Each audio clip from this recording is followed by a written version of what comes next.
Hassan, you've been talking about your team not taking chances. They certainly did today. We created many and we took many as well, but overall we were fluent, we were sharp, we were quick going forward, we created good chances. And credit to Blackpool, they continued to play even with 10 men. But overall, we had a good collective drive today. How much did the sending off change the game, did you think? It's difficult to say how much, but it changed the game because they looked as well good going forward as long as we were 11 against 11. I felt always if we are not really focused, they will score. But one or two good opportunities at 1-0. And after that, of course, slowly when we were down to 10 men and 2-0 down, it was too much for them. Theo Walcott will get a lot of headlines. How did you assess his Hattrick performance today? I liked his game today because he was collective in the final third. He gave goal chances, but he finished as well.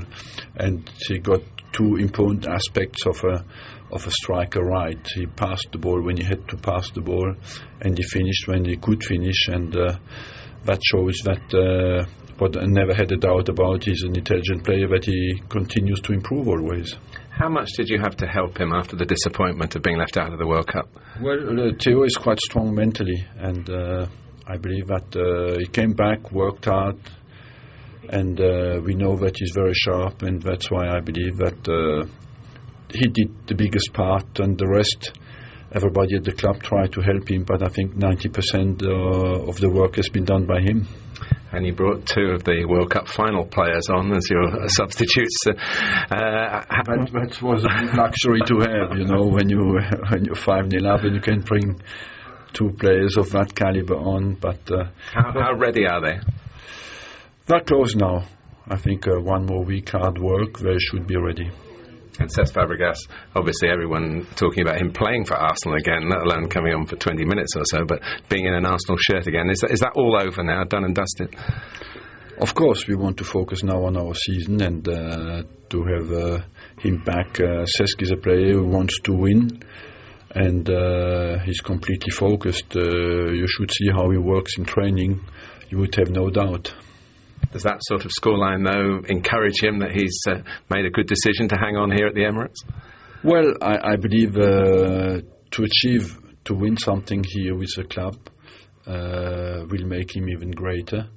And I think will be even a greater achievement when going to Barcelona, because he has been educated now since the age of 16. He has grown with his team, and to lead them to winning side would be a massive achievement for him.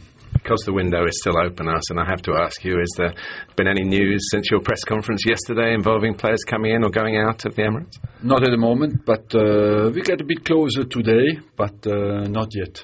Is that a goalkeeping situation? No, a goalkeeping situation. We are a bit short defensively, and on that front we get a bit closer, and but there's nothing signed. Is that a Schilacci situation? I leave you to your guess, but usually you're not bad at guessing. Yeah, and there'll be a lot of talk about being brought down to earth with a bang after last week, but I guess the scoreline doesn't tell the whole story. The game did change dramatically with the sending off. Yeah, I know there's pivotal points in, it was going to be a tough day for us anyway, Martin, to be honest, coming to this wonderful ground and the way they play.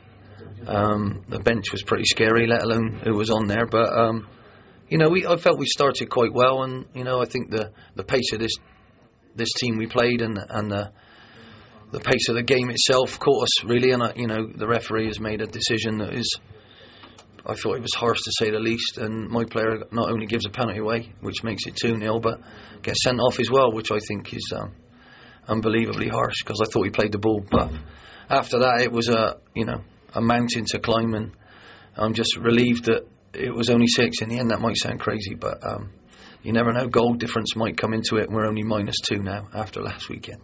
And you see Fabregas and Van Persie coming on just to rub salt in your deepening wounds today. Yeah, it's a testament to Mr. Wenger, how he does things, and I think the ball hardly left the ground by his team. They passed it, they moved it on such a wonderful pitch that it shocked my lads a little bit, the pace of them. I think, even the sending off, he was looking at it. The boy moved from one side of him to the other and almost outrun him anyway. But we got to get used to that.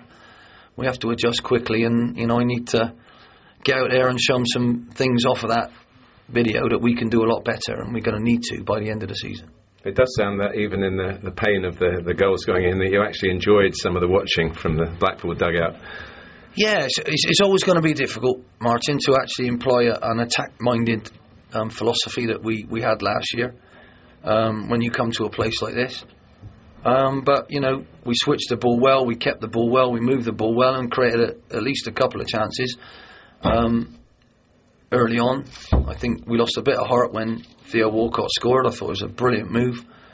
Arshavin played a 1-2 and got it. I spoke about 1-2s, don't watch the ball, but we did. And, we didn't quite have that back line right. But, I think to then go 2 down and lose a man as well, to be honest, I thought it killed the game. It ruined it as a spectacle. It ruined it for Arsenal supporters as well as ours. They would have probably gone on and won. They might have even scored as many. But, it was not even worth watching then, was it, to be honest? So, but there you go. These rules have to be applied, and I think they're a little bit harsh. Do you find them different now in the Premier League compared to lower down? I don't know about that. I just think that, if that is a goal-scoring opportunity and you get a penalty, was it deliberately brought in down? Did he almost play the ball? I thought it wasn't even a foul. I thought it was outside the box. But obviously the ref's paid to do his job. But, to brandish a red card is just unbelievably, it's nonsensical for me. I guess you had to keep the lid on some celebrations last weekend. Have you now got to make sure no one gets too dispirited by the margin of defeat? Yeah, I just think if you look at, we've done well to get 3 points out of 6 on 2 away games. To say the least, particularly, obviously we've come up against one of the sides that are in the Champions League for however many years, one of the best teams around, and we got the run around, but we had to do that and face that with 10 men. I've just told them what we need to work on, and I think we should take some sort of heart from that. But I will be able to show them that if you don't get your back line right, if you're dropping when you don't need to, or if you're not in a line, you're never going to be able to cope with the way Arsenal play. But, I would like to give them praise. I think some of that football, I thought Theo Walcott today was unplayable. Absolutely electric. And it's great to see. He's an English lad, and if he can get the end product like that, yeah, we got a few things wrong, but his end product today was almost unstoppable, wasn't it? And that's what we all want to see. But unfortunately, it was against my team.